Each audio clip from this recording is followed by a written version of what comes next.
Are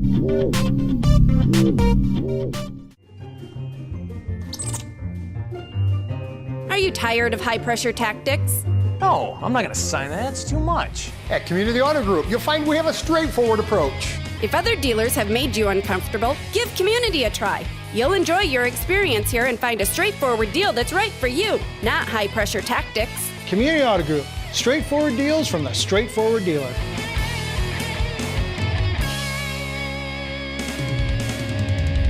You've seen that your offense could be different with everyone healthy than dealing with a lot of injuries last year? I think anytime you have injuries, there's certainly going to be a drop off in play. Although that's not what any of us want, that's not what we're looking for.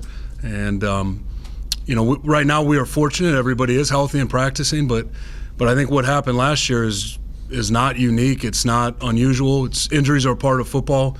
I think the goal for us is to build the kind of depth to be able to play with that kind of consistency and not see a performance decline when you suffer injuries. So we're fortunate right now to have everybody in the group healthy, with the exception of Nolan.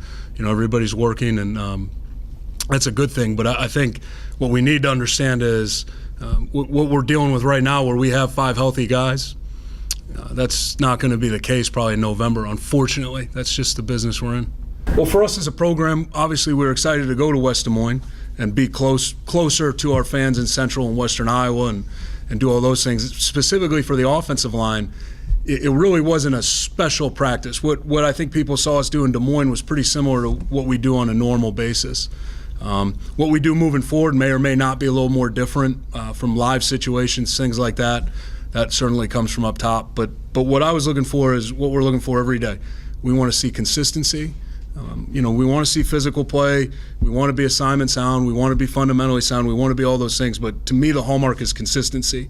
And so if you look at our performance last year, at times we did a really good job up front, just talking about the group up front. At times we did not. But the bottom line is, if you don't perform with consistency, you really can't expect to have good results, because it's just, as in life, in football, if you're doing too much of the yo-yo effect, it's probably very much unlike being a heart patient. You do want to flatline a little bit as an offensive line. You want it to kind of be the same every play. So that's what we're always looking to build. And then the trick to that is, can you move pieces in and out? Can you move guys in and out and maintain a certain level of play? That's always the trick. I don't feel like we did that very well last year. I don't feel like we're doing it really that well right now. That's something we need to improve, because, as we talked about earlier, I think, if you sit around and you expect that not to happen, you're preparing for failure. Really, like the attitude of the guys, like the young men that we have in the room. They're hard workers.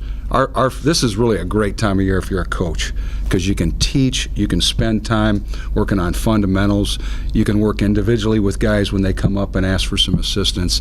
And a day like yesterday, where we've got an extended period of time to watch tape and do some things, this is fun.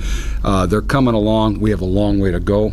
And you're coaching every player throughout spring football. You're not just focusing in on and you're not getting ready for an opponent other than playing our team and so forth. But it's been great.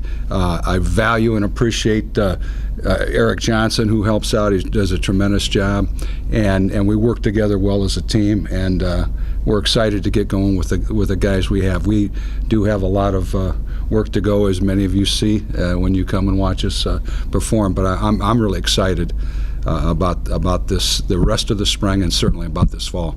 Reese, as far as defensive line go, where does pressuring the quarterback rank as far as importance? I think that's my wife would say that's pretty darn important. I think that's really important. I think that's going to be a big focus for us. When you're playing the defense that we play, there's certain liabilities there are in a pass rush in that, because we're playing heavy techniques and so forth. So when we get the green light to go ahead with pass rush, we've got to be able to get there, and certainly that's an area, statistically we have to improve upon, technique-wise, fundamentals, emphasis-wise. Some players emerging as pass rushers, the defensive end of use. Yeah, I think there's, I think we have to continue to work to give them the tools that they need. Right now in our too deep. We've got 4 true freshmen that a year ago at this time were picking out their tux for prom, and now they're actually going to be on the field for us here in the fall. And so bringing those guys along, and then taking some of the medium guys, the guys that have just been here a year or two. Coop has played a little bit, but he's got a long way to go. You got Riley McMahon, Bud Spears, some of the guys that have been around, but they just need to step it up. But I think we have to really continue to work on drills. We have to continue to give those guys tools to work on, be able to work on our games, which we didn't do a lot of those the other day, and give them every advantage they can to be successful in the rush game. Part of it too is a lot of times in offenses, very few times are you going to get more than 2.5 seconds. So you've got to be able to get off the block and get some pressure on somebody and contain the quarterback, which we need to do a better job of. And then we're asking a guy that's a defensive end, line up on the tight end, make sure you hit him. He doesn't release him. Now, then you've got to take on that left tackle or right tackle and then pressure the quarterback, and you got to do that all in 2.5, 3 seconds. So, we're asking a lot of the guys, but they're responding, and we know that that's an area we have to improve upon.